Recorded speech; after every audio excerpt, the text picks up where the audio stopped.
یہ obvious ہے کہ ایک ریئیکشن آنا تھا اور وہ ریئیکشن آیا اور وہ آپ دیکھ رہے ہیں. اب لوگ بھاگتے نہیں ہیں, وہ اپنی لاشیں اٹھاتے ہیں, زخمیوں کو اٹھاتے ہیں اور دوبارہ اکٹھے ہو کے آگے بڑھ جاتے ہیں. یہ سلسلہ اگر ایسے ہی چلتا رہا نا تو اس بات کا بہت بڑا خطرہ ہے کہ لاشیں گرنے کی تعداد بہت بڑھ جائے گی اور زیادہ لوگ شہید ہو جائیں گے. وفاقی وزراء بڑے عجیب و غریب بیانات دے رہے ہیں. یعنی میں حیران ہوتا ہوں کہ وہ جلتی آگ کو بجھانے کی بجائے, فائر فائٹنگ کرنے کی بجائے, حکومت میں بیٹھے ہوئے وزراء وہ جلتی پہ تیل ڈال رہے ہیں. کوئی کہتا ہے جی کہ یہ بھارت کے ایجنڈے پہ ہیں, یہ غدار ہیں, یہ ان کے ساتھی ہیں. کوئی وزیر کہتا ہے کہ جی ہمارے جو ٹرینڈ کیے ہوئے مجاہدین ہیں وہی واپس ہمارے گلے پڑ گئے, وہ ہم سے اب لڑ رہے ہیں. ایک تو اس کے اندر ایک بڑا اعتراف ہے کہ بھارت کے اندر جو مجاہدین لڑتے تھے انہیں پاکستان کی فوج ٹرینڈ کرتی تھی, اور یہ پاکستان کے وزراء یہ اعتراف کر رہے ہیں کہ جناب ہمارے ہی ٹرینڈ کیے ہوئے مظاہرین واپس ہمیں پڑ گئے ہیں. اب یہ اس طرح کے جو غیر ذمہ دارانہ سٹیٹمنٹ ہیں ان سے تو جلتی پہ تیل ڈلے گا اور وہاں پہ آگ لگائی جا رہی ہے. لوگ پیچھے ہٹنے کو تیار نہیں ہیں, وہ اپنے پیاروں کو دفنانے کے بعد پھر آگے بڑھنے کی بات کر رہے ہیں. اسٹیبلشمنٹ کے جو ٹاؤٹ صحافی ہیں وہ اب یہ پیغامات دے رہے ہیں اسٹیبلشمنٹ کی جانب سے, یعنی ڈاک لے کر آتے ہیں. وہ یہ بتاتے ہیں کہ جناب اسٹیبلشمنٹ نے یہ فیصلہ کر لیا ہے کہ سمجھوتا نہیں کریں گے, مار ڈالیں گے, سزا دی جائے گی. دیکھیں یہ وہ صحافی تو اپنے منہ سے یہ کہتے ہیں جناب دیکھیں تو ہم تو خبریں دے رہے ہیں, ہمیں تو جناب اندر سے سورس سے پتہ چلتا ہے کہ مار دیا جائے گا, قتل کر دیا جائے گا, تباہ کر دیا جائے گا, برباد کر دیا جائے گا, کوئی نرمی نہیں ہوگی, بہت سختی کی جائے گی, ہارڈ اسٹیٹ کر دی جائے گی, انج کر دیں گے, اونٹ کر دیں گے. نہیں, یہ خبر نہیں ہے. یہ وہ دھمکیاں ہیں جو جرنیل اپنے منہ سے نہیں لگا سکتے. اگر جرنیل اپنے منہ سے یہ دھمکیاں لگائیں تو پوری دنیا میں ان کے منہ پہ تھو تھو ہو جائے گی.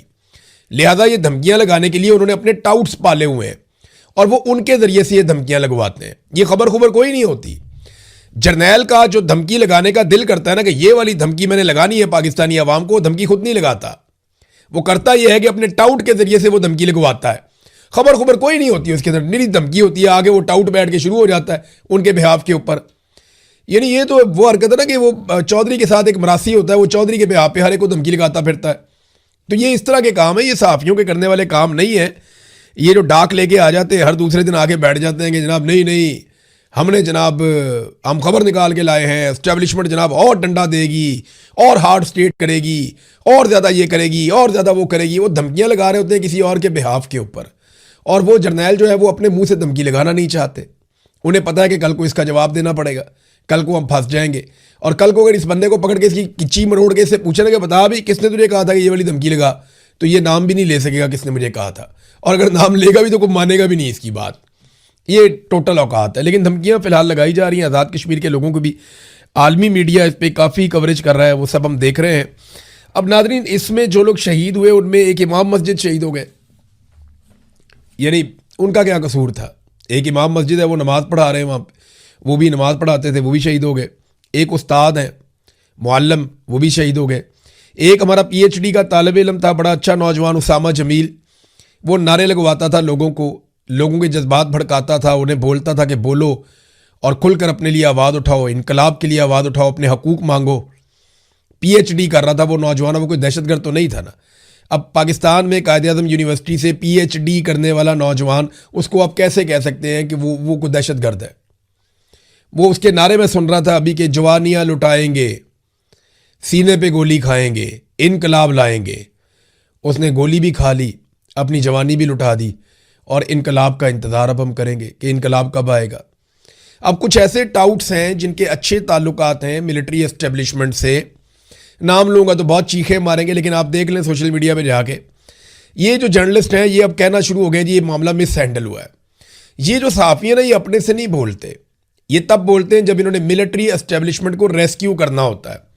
یہ جو کچھ بھی ابھی بلاول نے کیا یہ کیوں کیا یہ میں آپ کو بتاتا ہوں آگے چل کر. لیکن پہلے نواز شریف, شہباز شریف, مریم نواز اور ان کے جو چمچے خرچے ہیں وہ سارے ایک دوسرے کو مبارکبادیں دے رہے ہیں اور مبارکبادیں وصول کر رہے ہیں. حتیٰ کہ یہ لوگ 31 لاشیں گر گئیں, لیکن اس کے باوجود یہ اپنے ٹویٹر اکاؤنٹس کے اوپر بھی مبارکبادیں ہی دے رہے ہیں. یہ ان کے حالات یہ اتنے ارریلیونٹ ہیں پاکستان کے مسائل سے اور معاملات سے. وہاں لاشیں گر رہی ہیں, ان کی مبارکبادیں نہیں بند ہو رہی, ان کی باچیاں نہیں کھلنی بند ہو رہی. ادھر نوجوانوں نے کال دی ہے جی, اسلام آباد میں پہلی مرتبہ نوجوان طلباء وہ کہہ رہے ہیں جی ہم اکٹھے ہو کر آئیں گے. اب جینزیز جو ہیں وہ اس معاملے میں احتجاج کریں گے. تو اب پتہ نہیں یہ اس کال کے پیچھے کیا ہے, مجھے آئیڈیا نہیں ہے. لیکن اسلام آباد پریس کلب کے باہر نوجوانوں کی طرف سے کچھ تھوڑا سا سوشل میڈیا کے اوپر رولا ڈالا گیا ہے کہ اسلام آباد پریس کلب کے باہر نوجوان اکٹھے ہوں اور وہ شرکت کریں بڑے پیمانے پر آ کے. جو کشمیر میں ظلم اور بربریت ہو رہی ہے ریاست پاکستان کی سیکیورٹی فورسز کی جانب سے, وہ ظلم اور بربریت, اس کے خلاف یہ نوجوان اکٹھے ہونے جا رہے ہیں. دیکھیں اب اگر ان نوجوانوں کو اکٹھا ہونے دیا جاتا ہے اور وہاں پہ ہزاروں نوجوان آ جاتے ہیں, پھر تو سچویشن کوئی اور ہے. اس پہ انالیسس میں تبھی کروں گا جب میں نوجوانوں کی شکلیں دیکھوں گا, مجھے پتہ چلے گا کہ ان کو بھجوایا کس نے, کس تنظیم سے ان کا تعلق ہے, یہ خود سے نکل کر آگے ہیں, یہ ان کو یہاں پہ لایا گیا ہے, یہ تو ہمیں پتہ چلے گا بعد میں. لیکن اچھی بات ہے اگر نوجوانوں کو نکلنے کے لیے ایک پلیٹ فارم مہیا ہو رہا ہے اور وہ نکل کر نہتے کشمیریوں کے لیے آواز اٹھا سکتے ہیں یا مظلوم کشمیریوں کے حق میں آواز اٹھا سکتے ہیں, تو یہ بڑی اچھی بات ہے. اس پہ پھر ہم اپنا جو تجزیہ ہے جب تک وہ احتجاج نہیں کر لیتے تب تک کے لیے محفوظ رکھتے ہیں, پھر ہم دیکھیں گے کہ کیا صورتحال ہے. ناظرین, بھارت میں ایک پولیس والے کو صرف اس لیے معطل کیا گیا کہ اس نے کلاشنکوف کا یا اس کی جو SMG گن تھی, شارٹ مشین گن بندوق جو تھی, اس نے وہ رائفل اٹھا کے نوجوانوں کی طرف تان دی تھی. تو ایک پولیس والے کو صرف اس لیے معطل کر دیا کہ تم نے ریئل رائفل جس سے آدمی مر جاتا ہے اس کو تم نے طلبہ کی طرف تان دیا تھا. پولیس والا معطل, ادھر گولیاں مار رہے ہیں, PhD کا اسٹوڈنٹ مار دیا. ایک ایئر فورس کا آفیسر ہے, اس کے والد بھی شہید ہو گئے. ایئر فورس کے آفیسر ہیں مبینہ طور پہ, اور سوشل میڈیا پہ ان کی تصاویر بھی چل رہی ہیں اور کلیم کیا جا رہا ہے کہ ان کے والد کا بھی انتقال ہو گیا, انہیں بھی سیکیورٹی فورسز نے گولی مار دی. یہ صورتحال ہے آزاد کشمیر میں. تو بھارت میں صرف بندوق تاننے پر پولیس والا معطل ہو گیا اور ادھر گولیاں مار رہے ہیں سر عام, پوچھنے والا کوئی نہیں ہے. جب وہ کہتے ہیں جناب ہمیں اس خون کا حساب دیں, کہتے ہیں جی اس کے اوپر تو بات ہی نہیں ہو سکتی, ہم تو اسے مانتے نہیں, ہم ان لاشوں کو لاشیں ہی نہیں مانتے. یہ بلاول نے کیا گیم کی ہے ناظرین, اس کے بارے میں آپ کو بتا دیتا ہوں. پچھلے ویلاگ میں نے تھوڑا سا تذکرہ کیا ضرور تھا, لیکن اب میں آپ کو اس کی ساری تفصیل بتانے والا ہوں. بلاول کو اور نواز شریف کو پہلے بتا دیا گیا تھا کہ آپ میں سے ایک کو حکومت ملے گی گلگت بلتستان میں اور دوسرے کو ہم حکومت بنا کر دیں گے آزاد کشمیر میں. یہ انہیں پہلے سے پتا تھا, بندر بانٹ ان کی پہلے ہی ہو چکی ہے. جس طرح 2024 کے الیکشن سے 15 دن پہلے یہ فیصلے ہو چکے تھے, مولانا فضل الرحمان صاحب نے یہ بتایا بھی, اور مولانا فضل الرحمان صاحب نے یہ بات جاوید ہاشمی کو بھی بتائی تھی کہ 2024 میں جو الیکشن ہوا تھا فروری میں, اس سے پہلے سیٹیں بانٹ دی گئی تھیں. فیصلے ہو گئے تھے کہ پیپلز پارٹی کو کیا ملے گا اور PMLN کو کیا ملے گا. اسی طرح ان دونوں الیکشنوں سے پہلے بھی یہ فیصلہ ہو گیا تھا کہ گلگت بلتستان میں پیپلز پارٹی کو دیا جائے گا اور کشمیر میں نواز شریف کو دیا جائے گا. لیکن آپ نے نورا کشتی بھرپور انداز میں کرنی ہے. اب کشمیر میں جب لاشیں گری ہیں نا, تو ان سے توجہ ہٹانے کے لیے میڈیا کو کوئی اور بات تو دینی تھی جس پہ میڈیا پروگرام کر سکے. تو فوری طور پہ بلاول زرداری کو لانچ کیا گیا اور بلاول زرداری نے PMLN کے اوپر اٹیک کر دیا, اور بلا وجہ کا اٹیک کر دیا جناب کہ ریاست نے یہ کر دیا, ریاست کی ڈیفینیشن کا بھی نہیں پتا اس کو. اب ٹی وی چینل کے اندر گونگلوں میں مٹی جھاڑ رہے آگے, جی میں نے اسٹیبلشمنٹ کو نہیں کہا تھا, میں تو ریاست پاکستان کی بات کر رہا تھا. بھئی تم حکومت کا حصہ ہو, you are part of this, تو آپ ذمہ داری سے کیسے بھاگ سکتے ہیں. دوسرا جو ریاست آزاد کشمیر ہے اس میں تو حکومت ہی تمہاری ہے, وہاں تو سارا کیا دھرا ہی تمہارا ہے. تمہیں نے قلعدم کیا انہیں, تمہیں نے ان پہ پابندیاں لگائیں, تمہیں نے ان کے سروں کے اوپر انعام رکھے, تمہیں نے سیکیورٹی فورسز کو باقاعدہ بلوایا وہاں سے لیٹرز لکھ کے جناب اور سیکیورٹی فورسز چاہیے اور بھجوائیں. یہ سارا کچھ تمہیں نے کیا نا, اب تم دوسروں کے کھاتوں میں نہیں ڈال سکتے, لوگوں کو بیوقوف نہیں بنا سکتے. یہ کیا اس لیے گیا کہ ٹاک شوز میں کشمیر کو ضرور ڈسکس کیا جانا تھا. وہاں پہ دیکھیں اور لگ بھگ 31 لوگ شہید ہو گئے 24 گھنٹے میں.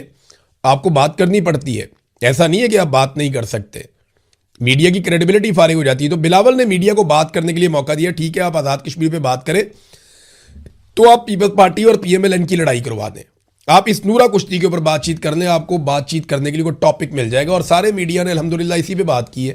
کوئی میڈیا لاشوں کے گرنے کی بات نہیں کر رہا, کوئی میڈیا نہیں بتا رہا کس طریقے سے قتل عام ہوا, بلکہ وزراء اس کو جسٹیفائی کر رہے ہیں. تو بلاول کو اسی لیے لانچ کیا گیا تھا. مریم نے کہا میں بلاول کو سمجھانا چاہتی ہوں کہ الیکشن کا فیصلہ ریاست نہیں عوام کرتے ہیں. عوام کا فیصلہ مانا تھا, تم لوگوں نے 17 سیٹوں سے اقتدار میں آ کر بیٹھ گئے فارم 47 لے کر. عوام کے دیے ہوئے فارم 45 پہ تو آپ سارے پورا ٹبر ہی ہار گیا تھا, اور اب آپ لوگ جو ہے وہ اکٹھے ہو کر آ کر بیٹھ گئے اور آپ لوگوں نے کہا جی ٹھیک ہے فارم 47 ہی قبول ہے. تو فارم 47 میں تو عوام کا کچھ لینا دینا نہیں تھا. عوام نے تو پاکستان تحریک انصاف کو جتایا تھا, اور وہ شرجیل انعام میمن نے بھی یہ بات کی ہے سندھ سے بیٹھ کر, وہ سندھ کے وزیر ہیں, وہ بھی یہ کہتے ہیں کہ پنجاب میں ان کو بدترین شکست ہوئی ہے, لیکن جس طرح ان کو اقتدار میں بٹھایا گیا ہے وہ تو اب ساری دنیا ہی جانتی ہے. ناظرین, سینیٹر مشتاق یہ جانا چاہ رہے تھے آزاد کشمیر, لیکن تعداد بہت زیادہ نہیں تھی لوگوں کی ان کے ساتھ, تو پولیس کی ایک نفری نے ان کو روک لیا. وہاں پہ دھکا مشتی ہوئی تھوڑی سی. اس کے بعد یہ لوگ وہاں بیٹھے, انہوں نے دھرنا دے کر احتجاج کیا, اور پھر جب واپس آ رہے تھے تو سینیٹر مشتاق کو وہاں سے غائب کر دیا گیا. اچانک سے رش لگایا گیا, وہاں پہ گاڑیاں آ جاتی ہیں, بندے آ جاتے ہیں, کو پولیس والے ان کی گاڑی پہ قبضہ کرتے ہیں اور ان کو لے کر نکل جاتے ہیں. اس کے بعد سے جب میں یہ وی لاگ ریکارڈ کر رہا ہوں تو اب تک تو سینیٹر مشتاق صاحب کا کچھ پتہ نہیں ہے. ہو سکتا ہے آنے والے چند گھنٹوں میں آئیڈیا ہو جائے کہ انہیں گرفتار کیا گیا ہے یا غائب کر دیا گیا ہے, تو یہ صورتحال کلیئر ہو جائے گی. یاد رہے سینیٹر مشتاق کو جو ہے وہ اسرائیل نے بھی پکڑ لیا تھا 2 مرتبہ. یہ گئے تھے احتجاج کرنے کے لیے فریڈم فلوٹیلا کے مشن کے ساتھ, لیکن وہاں پہ انہیں گرفتار کر لیا گیا تھا. ناظرین, بلوچستان کی صورتحال میں آپ کو بار بار بتاتا رہتا ہوں. ابھی پھر سچویشن آپ دیکھ لیجئے کہ 11 افراد کو مزید خوزدار سے اغوا کر لیا گیا ہے بلوچستان میں, اور بارکھان میں پولیس کے ایک ڈی ایس پی کو شہید کر دیا گیا ہے, جبکہ ان کے ساتھ کئی اور ساتھیوں کو زخمی کر دیا گیا ہے. تو بلوچستان کے حالات بالکل بھی سرکار کے کنٹرول میں نہیں آ رہے, جبکہ جو چیزیں کنٹرول ہونی چاہیے وہ بھی یہ کنٹرول نہیں کرنا چاہتے. یعنی پیٹرولیم مصنوعات کی قیمتیں عالمی منڈی میں 17 سے 18% تک کم ہو گئی ہیں. 17 سے 18% تک کم ہونے کا مطلب ہے کہ پاکستان کی سرکار اگر لیوی وغیرہ کو کم نہ بھی کرے, ٹیکسز وغیرہ کو کم نہ بھی کرے, تو پھر بھی اس وقت 60 سے 70 روپے کا ریلیف عوام کو دیا جا سکتا ہے. لیکن جب قیمت بڑھانی ہوتی ہے تو روزانہ کی بنیاد پہ 10 روپے, 20 روپے, 30 روپے بڑھا دیتے ہیں. لیکن جب کم ہونی ہوتی ہے تو کوشش کرتے ہیں کہ آخری دم تک کم نہ کی جائے. جتنا زیادہ لوگوں کی جیبوں سے پیسہ نچوڑا جا سکے وہ پیسہ نچوڑا جائے. لہذا اسی لیے ابھی تک پیٹرولیم مصنوعات کی قیمتیں کم نہیں کی جا رہی, بلکہ تھوڑی تھوڑی کر کے لگاتار بڑھائی جا رہی ہیں. مراد سعید نے ایک وارننگ جاری کی ہے. وارننگ میں آپ کو پڑھ کے سنا دیتا ہوں.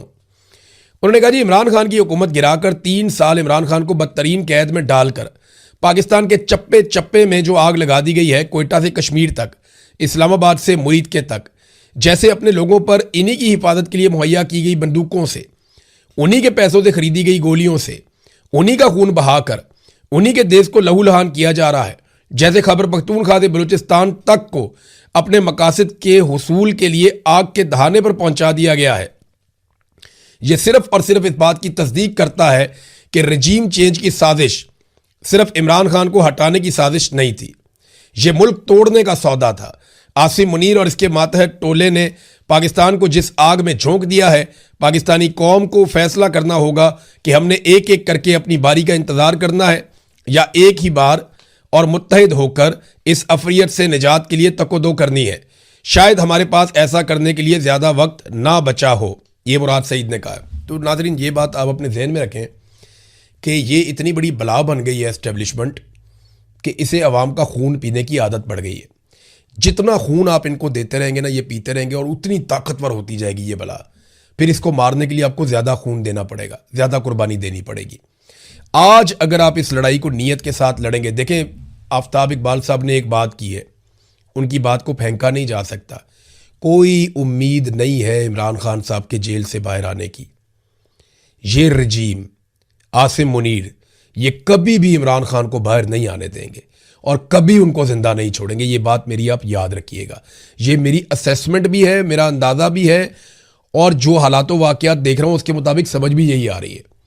جو استثنا لیتے پھر رہے ہوں, ایکسٹینشنز لیتے پھر رہے ہوں, جنہوں نے پوری دنیا میں ہر چیز کا سودا کر لیا ہو, جنہوں نے ڈونلڈ ٹرمپ کے سامنے ہر چیز تیاگ دی ہو, وہ کبھی آپ کو لگتا ہے کہ عمران خان کو چھوڑیں گے جس کے لیے انہوں نے ہر چیز اپنی قربان کر دی؟ وہ کبھی نہیں چھوڑیں گے. عمران خان کو چھڑوانا پڑے گا. پاکستانی یہ کر سکتے تھے, پاکستانی یہ کر سکتے ہیں, لیکن اسٹیبلشمنٹ خود سے عمران خان کو چھوڑ دے گی, اس کی قطعی کوئی توقع نہیں ہے. یہ بات ذہن میں رکھیں.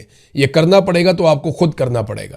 آج کر لیں گے تو آسانی سے ہو جائے گا, جتنا ٹائم گزارتے جائیں گے یہ اتنا مشکل ہوتا چلا جائے گا. جو آج آزاد کشمیر میں ہو رہا ہے, باقی ساری پولیٹیکل پارٹیز اپنی اپنی باری کا انتظار کر رہی ہیں, لیکن باری باری سب کی باری. آج کشمیر میں ہو رہا ہے نا, یاد رکھیے گا یہی پاکستان تحریک انصاف کے ساتھ دوبارہ ہوگا, کیونکہ کشمیریوں کے ساتھ پاکستان تحریک انصاف کھڑی نہیں ہو رہی, کھڑے ہو ہی نہیں رہے. پاکستان تحریک انصاف ہے نا اپوزیشن جماعت, انہیں چاہیے تھا اسلام آباد میں ایک بہت بڑی ریلی نکالتے, انہیں چاہیے تھا ایک بہت بڑی ریلی لے کے عوام کی کشمیر کی طرف چل پڑتے یکجہتی کے لیے. انہیں چاہیے تھا کہ وہ کہتے جی ہم رول پلے کرتے ہیں مذاکرات کا, اور بٹھاؤ کشمیریوں کو ہمارے ساتھ, وہ بھی ہمارے بھائی ہیں, تم بھی ہمارے بھائی ہو. وہ کسی قسم کا رول لینے کے لیے تیار ہی نہیں ہے, ڈرے ہوئے ہیں, سہمے ہوئے ہیں. اور عوام جو ہے وہ تو خود سے یہ چیزیں نہیں کر سکتی نا, جو پولیٹیکل لوگ ہیں وہی آگے بڑھتے ہیں. بہرحال باری باری